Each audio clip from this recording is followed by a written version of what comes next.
Okay, this week I get a chance to talk to somebody new. It's actually based on a project I got a whiff of on some social media platform.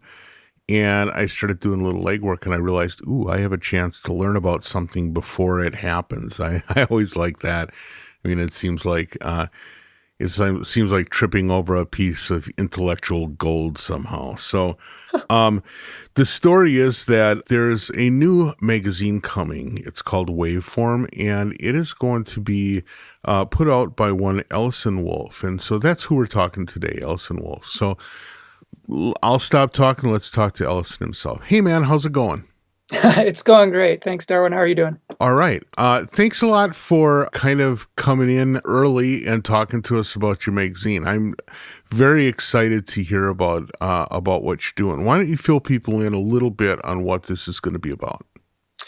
Well, Waveform it's going to be a free print magazine. You sign up for it. It's free print in the U.S. I'm working on Europe and other places right now, but that's definitely a little trickier. But it's a free print magazine, and it's about synths, and the tagline is the magazine for people that are involved in the synth world and those that inhabit that world also. Oh, wait, did nice. I say that right? Yeah. So free print magazine. So you're going to kind of follow the tape-op-ish model, I take it?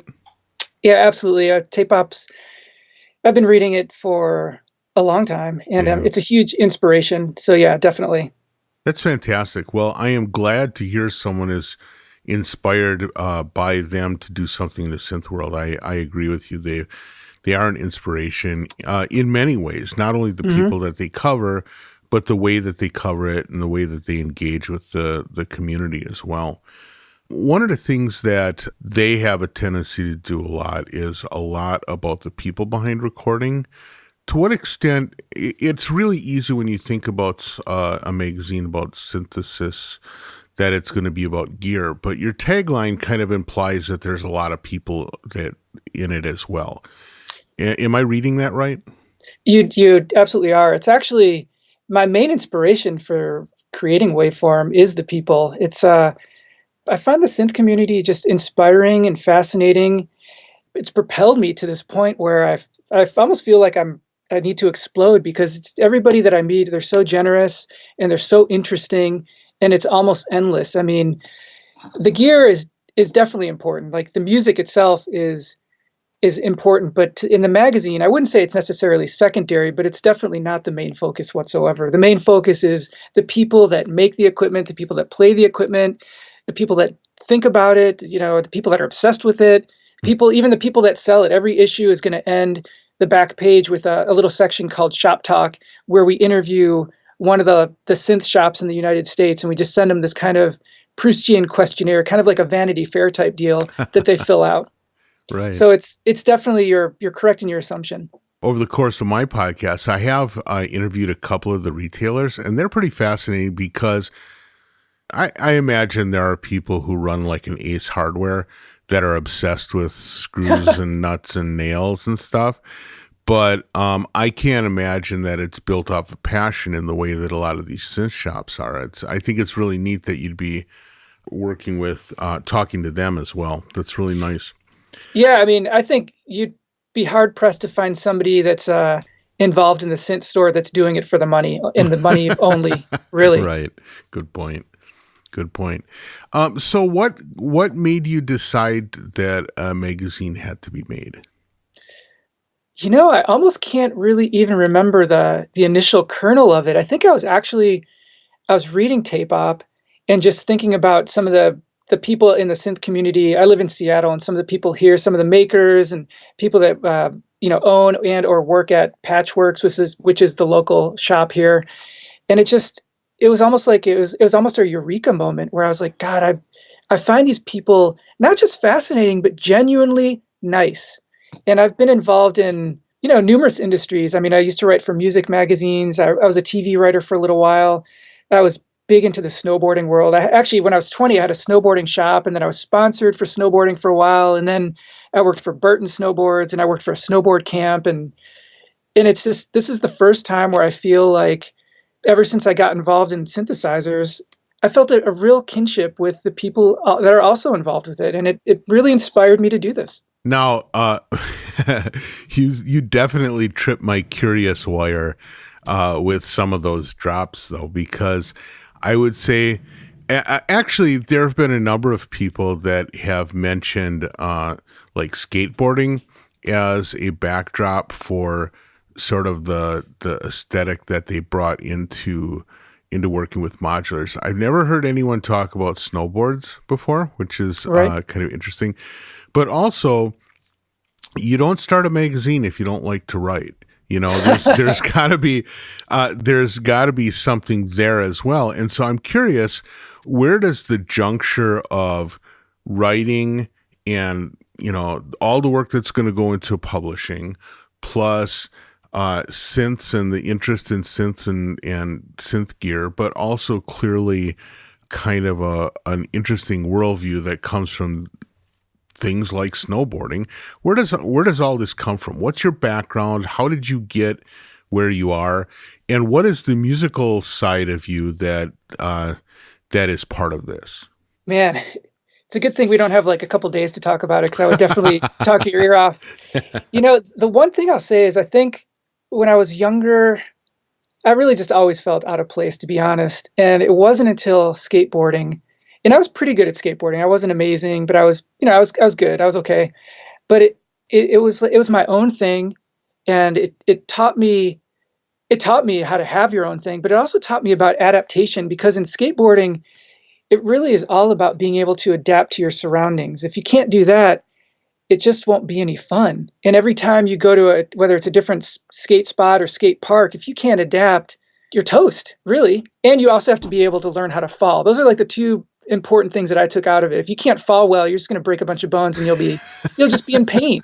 So you learn how to fall, which is basically another, an analogy for learning how to fail, but also learning how to get back up, try it again until you succeed. And I think that's something I took away from it, as well as, the camaraderie of, the people that I skated with. And snowboarding really wasn't that much different. I mean, it just, as soon as I stepped on a snowboard, I mean, that was it for, gosh, I don't even know, 10, 12 years. That was basically my life. I mean, well, when I graduated high school, my parents kicked me out of the house, and I'm from Kalamazoo, Michigan. And so then I moved to Tahoe, and I'd never been to California, but I had this fantasy about what I thought it was going to be like. And I had actually looked on a map, and I saw that San Francisco was like an inch away from Tahoe. And so I was like, that's how clueless I was. And so I was like, oh, it's only like what, 30 minutes away? Right down the road. Yeah. Right down the street. I can walk there. And so I went to San Francisco, and I was looking for an apartment and, for a place to live because I didn't really know anybody. I was staying with a cousin who I'd never met, and it just wasn't an ideal situation. And so I met this lady who had a room for rent. She asked me what I was doing there. And this is when I was 18. And when I was 18, I looked like I was about 14. So I looked really young. And I told her, I was like, oh, I'm here to snowboard. And she's like, snowboard? And she basically explained to me that Tahoe is at best, 4 hours away. And it broke my heart. I was like devastated. But it turned out that I wound up just taking a Greyhound bus to Tahoe. And to make a long story short, it was about 5, 6, 7 years of being a snowboard bum. And after there, I moved to northern Michigan and opened a snowboard shop. And then I started working at Windell's, which is a summer snowboard camp at Mount Hood. And then from there, I met this girl who told me that I should move to Vermont because she thought I would like it. So I moved to Vermont, and I liked it enough to stay there. And I played in a band and worked at Burton. And I wound up getting a degree from the University of Vermont, which is actually in English. So there you go. Well, there you go. Yeah. Yeah. All the pieces. All the pieces. Well, I hate to say this, and I don't want to sound mean, but it seems like you are not afraid to take a flyer now and again. I mean, going to San Francisco because it's an inch away from Tahoe, or moving to Vermont because some random girl says, hey, you might like it, or I think you'd like it. I mean, it seems like you're willing to take a flyer on something new. I think that's something, those kind of things sound scary to a lot of people.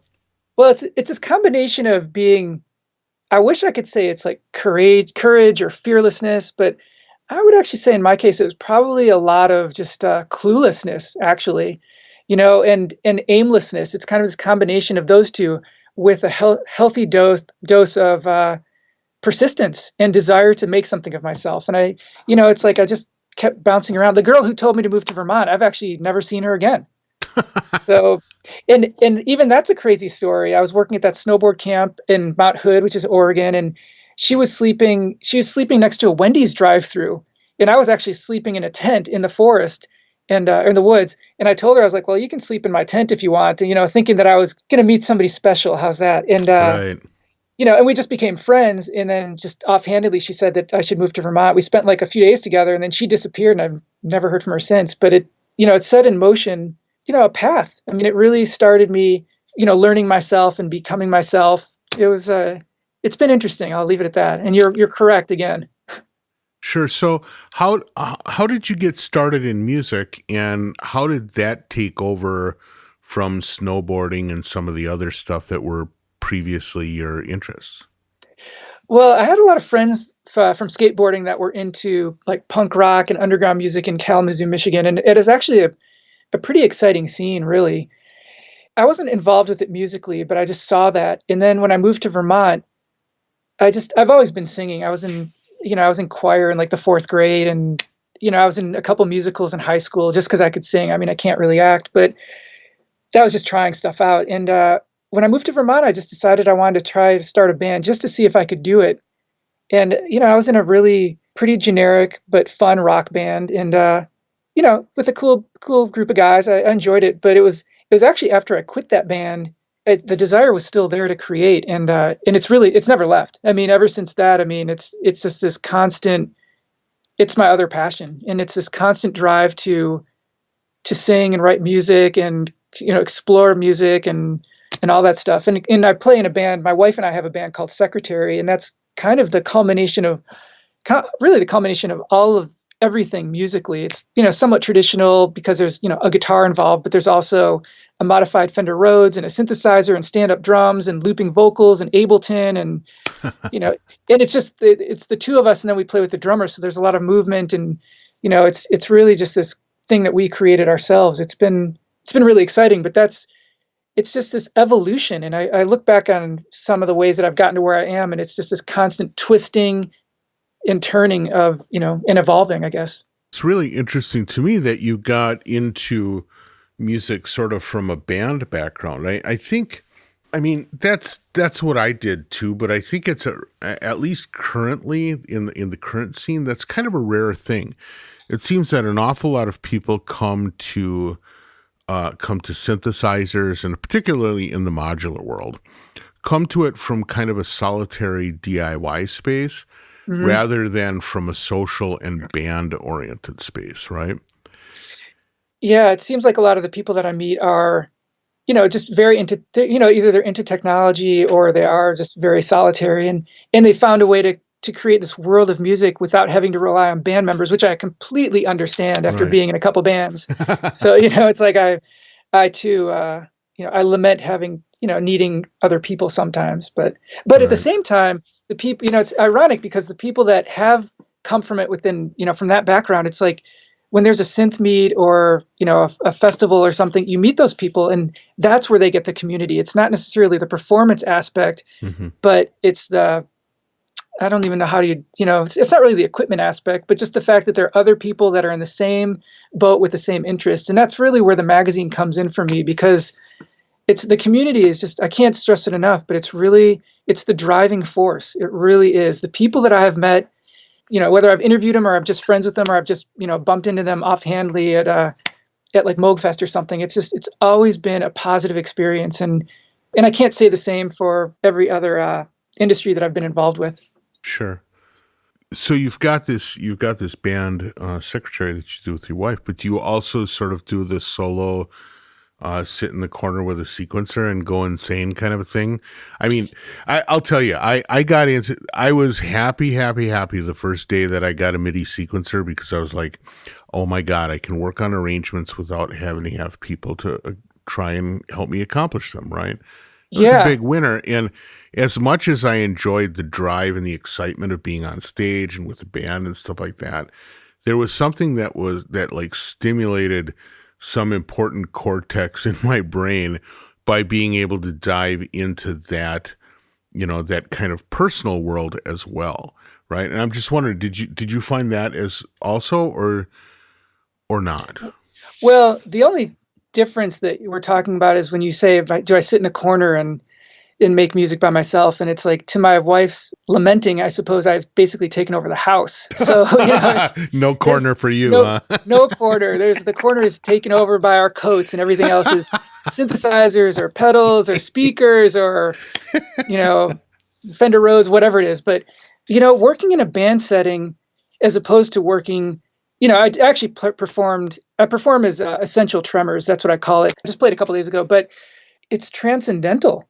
You're right. You don't need other people. And I can make terrible, terrible music with my headphones on, and that's okay because I'm just exploring. And maybe that's all I'll ever make with my modular synth is bad music, or maybe it will, or already is something better than I'd hoped. But it's really just this creative process that I just really dig. I love Yeah. it. And actually, even the band with my wife, it's still sometimes we work together, of course, but at the same time, a lot of times we'll work separately and then bring it together. Oh, So, sure. Okay. there's a little bit of that too. That's neat. It sounds like you might be a bit of a gear hog if it's taken over your house. What are some of the things that you count as sort of like your favorite pieces of gear? There's no denying like what's number one at the top of the list, and it's actually this Fender Rhodes suitcase piano that I have that I found. Man, I lived in Portland, Oregon for, 4 months, I think, like way back when. And I found this Fender Rhodes at a pawn shop for $100, and I didn't even know what it was really, but I thought it was cool, and I actually had like $120 in my bank account, so I was like, I'm going to buy it. So I did, and cut to 20 years later, and it's like it's really what I learned electronics on, just learning how to fix it, because at the time I couldn't find anybody to work on it, so I just had to keep doing it myself. But now it's this Frankenstein Fender Rhodes where I've actually put all these effects built in. So in the front rail, I have all these various effects, so you can tweak it in real time like a synthesizer. Oh, okay. And on each side in the rail, I have loopers. So you can loop stuff pre-effects, you can loop stuff post-effects, you can change the speed of it, you can reverse it while you're twisting the parameters like the delays and the reverbs, and there's all sorts of stuff that you can tweak.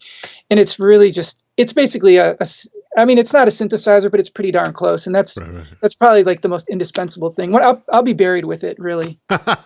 Well, it sounds kind of like a Wizard of Oz machine too, right? It really is. Multiple loopers and stuff. You could kind of like, you can pretty much take over the world with you can make literally all the noise with something like that. Yeah, it's pretty amazing. And actually I've left out maybe the most easily recognizable part is I re-Tolexed it like 15 years ago, so it's actually all gold sparkles. So it's really something else. Yeah. Of course it's gold sparkles, because what else, right? Why wouldn't That's it be? awesome. Right, exactly. That's fantastic.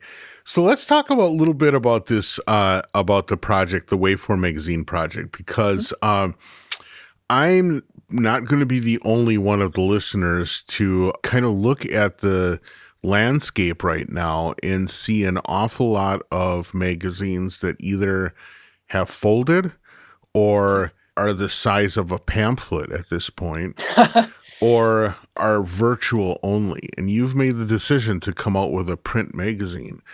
Yep. Is this another one of your flyers, or do you have a sense that there's a real desire for this kind of magazine? The desire is definitely there. I mean, everybody I've talked to, or at least most people, it's like they're really excited about it and they love the idea, as do I. And it's definitely not a flyer. I mean, I see it. There's just this endless amount of internal curiosity that I have. There are so many people to interview. It would take me. I mean, it'll never happen. It'll never happen that I'll be able to interview all the people that I want to and talk to. And yeah, I mean, the curiosity is definitely there. The excitement is there. And I've shown some people like the mock-ups of it. They're really excited, and as am I. I mean, I can't tell you how driven I am to just see this in its fruition. It's taken over my life essentially. And I'm in love with it. Well, that's fantastic. And I'll tell you, quite frankly, I think one of the reasons that you see a lot of music magazines kind of by the wayside is because they ended up being owned by publishers that were focused on profit margin. And, it's probably not as much profit margin in this as there would be if you did something, I don't know, that would uh, sell expensive tennis shoes for somebody, right? Well, and I think that's one of the things that actually I feel a kinship with in terms of like maybe the shop owners or even, I can't say for manufacturers, but it's like, I probably could. We're all in this because we're passionate about it. And I would like to think we all love the community. It's Yeah. just a great community of people. And so it's true. If I wanted to just make some money, I mean, there's no way I would ever think about doing this. It's just not that you can't make money at this. I have no idea yet, but I'm just happy if I can continue to do it. It's something that I've just been excited to do, and I'm already working on issue number 2. Uh-huh. And it's even though issue number 1's not coming out for a little bit, and it's really exciting.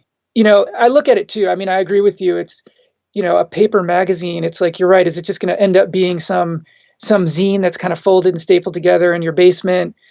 But profit is not my main motivation for this by any means. Mhm. It's the community is, and I mean, I'm just hoping that it can sustain itself, and that people when it comes out are as excited about it as I am, and the people that I've spoken to. I mean, it's really taken hold. It's really Yeah. taken hold of me, and it's just propelled my desire in ways that I never would have thought. Honestly, even when I came up with the idea, I was like, oh, that'd be kind of fun to make a magazine. But now I interviewed Suzanne Chowney maybe about a month ago at her house, and then Dave Smith and Arias Blaze from Folk Tech and Cody from Noise Reap, and just Dan from 4MS, and just every time I interview somebody, I'm like, God, this community is just so fascinating and diverse and loving.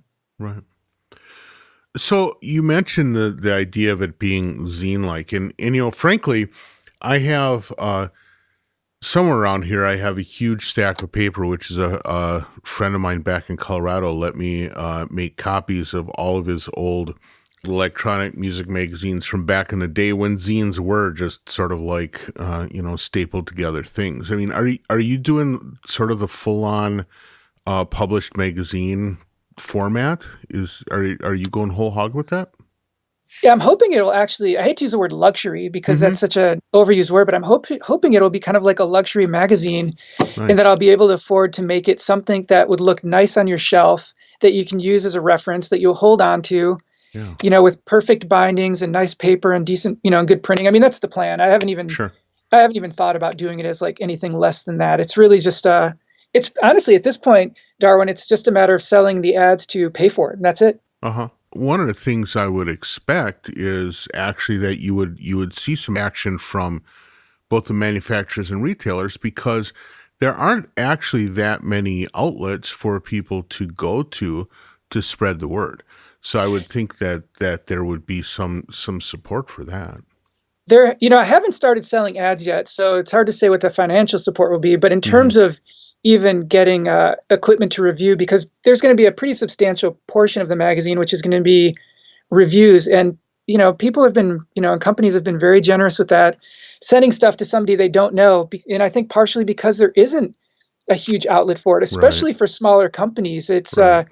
websites are one thing, but outside of that and podcasts, if you're a small company that has 2 or 3 modules or a tabletop, a synthesizer, you might not have much of an outlet for it. And I mean, it's easy enough for Dave Smith or Moog to find, places where they can place adverts, but for some of the smaller companies, it's definitely, it's trickier. And, we're going to have ads priced I think extremely reasonably. If you're a small company, you can afford to take out an ad in this magazine, and the first issue is going to have a print run of about 7,500. That means about 7,000 people are going to get to see your ad or your review if you have something reviewed in there.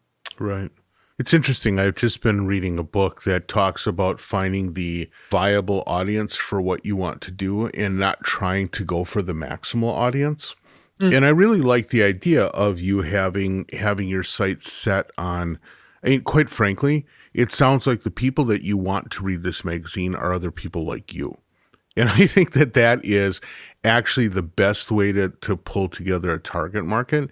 And I think that by looking around, you can see that you're not the only person like you that's out there, right? No, and I think that's again the interesting thing about the community is that when you start going to like a synth meet, you go to KnobCon or MoogFest or NAM or Synthplex even, which is coming up in March, and you start seeing these people that are like you start to realize like there are other people just like you that are interested in the same way, obsessed in the same way. And yeah, I mean, I really wasn't sure when I came up with the idea. I talked to some of my friends, and then it's when you start talking to people that you don't know, and you're like, oh yeah, this is what I'm doing, and this and that, and to see the excitement, it's really it's been great. I can't already. It's been an incredible experience, and I'm just hoping that it can kind of continue and and it will sustain itself and help me do it for a long time. I mean, I'm really hoping, I'm going to turn the tables on you eventually and get you in the magazine. So it's like, there's an endless, I'm just endlessly curious. I really am. And I think people will really relate to it, especially when they read the interviews. I mean, the interviews are pretty much all done for the first issue. And like I said, that's got Suzanne Chani, Dave Smith, Arias from Folk Tech, Dan from 4MS, and Cody from Noise Reap. And when they read those interviews, they're awesome. Sometimes they're funny, they're entertaining, they're just weird. Yeah, they're great. Well, it's interesting because that's also a pretty broad swath of people. I mean, a fair number of folks from the modular world, but also from not. And I think one of the things that is going to be interesting is seeing how you balance coverage of the modular world, which right now has like a lot of juice, with the world of more traditional synths and poly synths and keyboard based synths, which actually still have a strong following. It's just you don't hear people jumping up and down about it right at the moment, but still tapping into the excitement that comes from working with those systems as well. Yeah, I mean, there's definitely like kind of a little, definitely a buzz around the modular, but I mean, have you ever played like the Poly Evolver from Dave Smith? Have you ever played that one? Yeah. All right. I'd never played that until I visited him. And, it's Okay. like, yeah, that thing is awesome. That is an awesome synthesizer. And it feels alive under your hands. That's what's weird about it. It does. There's some juice, as you say, going on there for sure. So, I mean, it's funny. Actually, part of it is just kind of following my own personal curiosities in terms of who to interview and what's going to make it in the magazine and all that stuff. There might even be at times like people that aren't even considered synthesists. They might have like one synthesizer, but they make interesting music that I think would be kind of an interesting read, and I think maybe the readers of Waveform will really get into it. And so maybe I'll decide to put an interview with somebody like that in there. Sure. Now, one of the things about the list of names that you gave is it all seemed to be very analog focused. Do you imagine that that's going to be kind of the drive behind the magazine, or is it more wide open than that? It's totally wide open. Actually, like, even Dan from 4MS, I mean, his stuff is, it's got a lot of DSP chips going on in there. Right. So, and then I interviewed Scott from Industrial Music Electronics. He used to be Harvest Man. Scott, and he'll probably be in issue number 2. And he's got a lot of digital DSP type stuff going on in there too. I mean, I'm almost trying to talk with people that maybe just have less coverage than like Electron or Nord or, something like that. Because I mean, I would love to talk to those guys too, but they've got coverage. They have outlets for their stuff. And well, maybe, but the flip side of it is their gear is covered a lot. But that's a case where the people aren't so much, I mean, I'm a big MPC guy, and other than Roger Lynn, you never hear about anybody in the development of all the years and years of MPCs, right? No, and that's a good point. Yeah, I would love to hear, or there's people in Korg world that are doing some amazing stuff. Now, I don't know how hard it is to pierce the veil, and that's kind of one of the questions I have in general is for you. To a certain extent, you're kind of coming out of left field. How do you get the doors open to be able to say, hey, Dave Smith, I'm coming over. Let's talk. Honestly, well, first, a couple things. One, I think once the magazine gets more exposure, it'll definitely be easier. Once that first issue is out, I can show it to people. I can send it to them. Right. That'll definitely be easier to open the doors. But sure, that so far is the craziest part, Darwin, is that all I've done is send an email to Dave Smith or Suzanne Chani, and you get a response, and they're like, oh, I would love to, if you can make it down here, go for it. And I had the same thing happen when I used to skateboard back in the day. Like, I don't know if you know who Tony Hawk is, but I bumped into him once at a contest in Sacramento. it's a long story, but I was driving around and they're having this contest and I bumped in and I was like, hey, I'd love to come over and check out your ramp sometime, just like a complete skate ramp would do, or skate rat would do.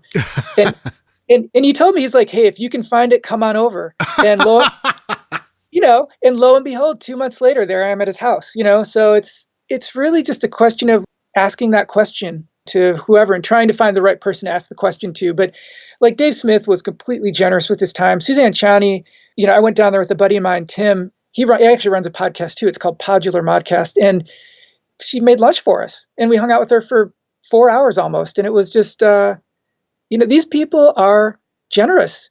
And they're also willing to talk. And it's something that I can't stress enough how appreciative I am of it, because for the most part, they don't know me at all. Right. It's kind of interesting because that has been kind of my experience as well. And in fact, I only found one situation where people are less than completely generous. And that is if you try and talk to them or try and get them to buy into something when they're like at a trade show or a conference. I think that in those environments, everyone has their defenses up. They don't want to get cornered into something that's going to be hard to get out of. And so there tends to be sort of a wall between them and the people around them, right? That's the only time that's the case. When you get them outside of that environment, inevitably what you find is warm and caring people who just are kind of thrilled with the way things have gone for them. I agree with you. I'm going to NAMM next month, and I'm in the process of setting up interviews now, because I agree with you. Putting somebody on the spot isn't necessarily fair to anybody.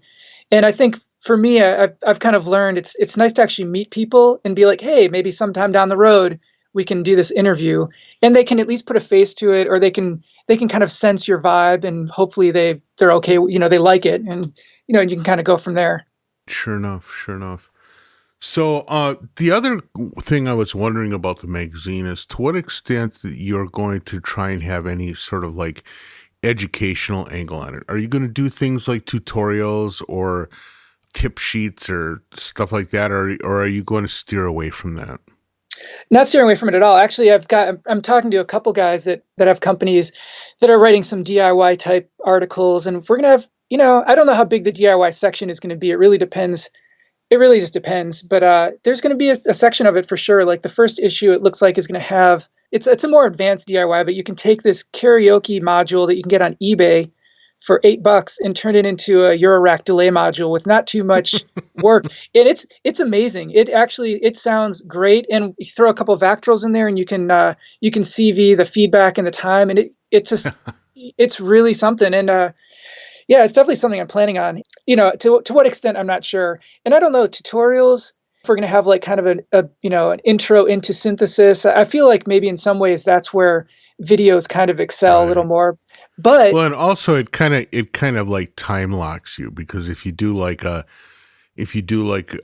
tutorial that depends on a module that nobody can get anymore, right, all of a sudden that isn't a very useful piece of history. True. I agree with that. Yeah. But yeah, we're definitely going to have some fun projects, and we have plenty of fun projects lined up for it in terms of DIY stuff. And I think it's one of the aspects of the synth world that I love. I mean, I've built stuff. I've been building stuff forever. I love it. Have most of the interviews that you've done been in-person interviews then? They all have, yeah. Oh, okay. Actually, that's one of the things I want to do, just to make it different from, everything else, is to try to interview people in their own environment, actually, just because I feel like it's, you get a little more insight into who they are, and it just makes it for a different experience. And it's something that I enjoy. It's just been expensive so far. That's the only issue with it, really. Yeah, I was wondering, how does that survive once you decide that you want to go and interview a bunch of German artists or English artists or Korean artists or Chinese artists, Hopefully I'll be able to do that. I mean, that's one of the goals, is to be able to, take those trips and afford those trips so I can meet them. I mean, I've been talking to, there's a good scene going on in Barcelona that I'm aware of with Befico, and, and actually, I mean, I guess that's maybe the hub. I'm hoping that, to be able to do that. And I'm tentatively planning on going to a Super Booth this year. I mean, I'd love to be able to make it over there and just meet people and do some interviews. And then from there, it's, Like I said, it's endless. It's almost like I won't have enough time. I just need to start drinking enough coffee so I can stay up 24 hours a day. Right. Well, that begs the question then, what kind of a support group are you going to put together to help put this out? Because I mean, if nothing else, if you're jetting off to Super Booth at the time that the presses have to roll, I mean, you're going to have some help getting this out. Are you putting together a team that's going to help you produce this thing? Well, I like that you think I'm going to be jetting anywhere. It's going to be a Well, you're I don't not know. taking the bus to Super Booth, so sorry about Nope. that. No, it'll be like the step up from the bus though if I'm able to go. But yeah, I mean, I've got people helping me, a little bit, but so far it's really been 98% me. I've got some friends and some local people that are doing, helping out with reviews. Tim Held's going to be doing the music. He's going to be the music review editor. So we're going to do some music reviews in there as well. And in terms of the publishing, it's like once you send it to the publisher, there's an 8-week lead time. So you kind of have. It's funny when you send it to the publisher, and when that issue comes out, that's that like almost that exact day you have to send the next issue to the publisher. So it's Mm-hmm. almost like this cycle that's never ending. But Right. I have people that are coming together. It's part of it's just a learning experience. I mean, I've actually been really surprised with the people that have contacted me and want to be a part of it. Whether or not all of them come through or works out that way is another thing. But people are really excited, Darwin, and it really has made me even more excited. So I'm determined to make it work, period. So if I have help, great. And if I don't, then I will just make it work until it happens the way it needs to. Right. Well, so how often are issues going to come out? Is it quarterly or The first issue is going to be out for 3 months just because I want a Mhm. little time to kind of settle in and figure out the breathing kinks. room? But Sure. yeah, but after that, it's going to be bi-monthly. So Oh, every okay. 2 months. Yeah. Oh, fantastic. Well, that's great. But that does sound like an awful lot of work to keep the presses rolling on that. That's a big deal. It is a lot of work and it is a big deal, but I love it. So, I mean, I've really, it's almost like revitalized me and definitely revitalized my writing. I hadn't really been writing much other than songwriting. So it's been great. And I've had to brush off my interview skills, which is, they've been rusty for sure. So for people who want to learn more or want to keep up or want to, do a preliminary sign up or whatever, how do you want the listeners to interact with you right now?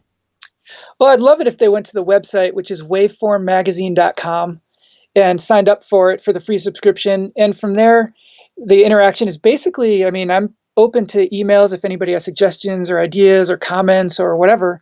And especially if advertisers want to, or manufacturers or potential advertisers want to contact me about setting something up, either having something reviewed or taking on an ad, that would be great. I can be contacted at contact at waveformmagazine.com.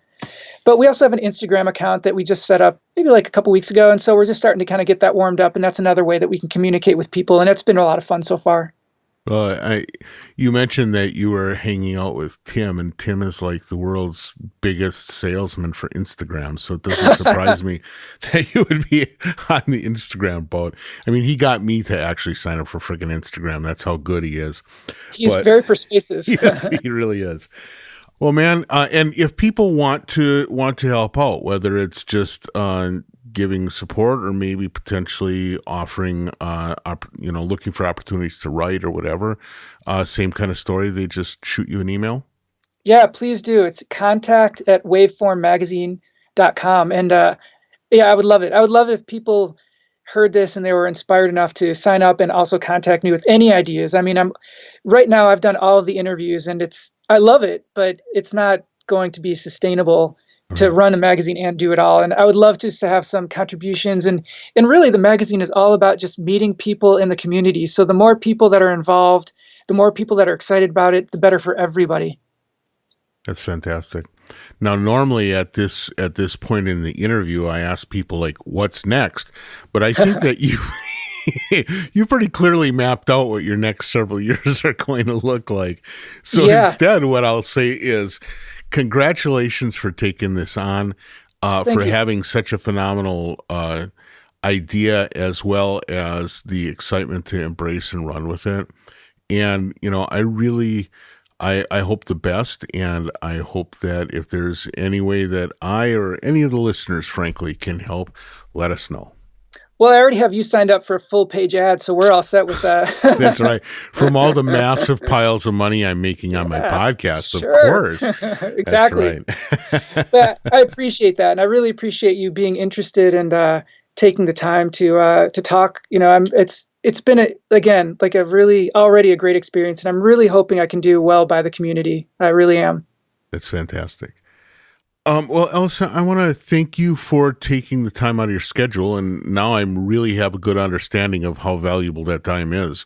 So I appreciate you taking the time to have in the chat, and I'm looking forward to issue 1, but I'm also looking forward to all the things that you're going to bring to the table for our community. Well, I appreciate you wanting to interview me. It's been a real pleasure. So thank you, Darwin. All right. Well, with that, I'm going to let you have the rest of your day. Have a good one. You too. Thanks. Bye.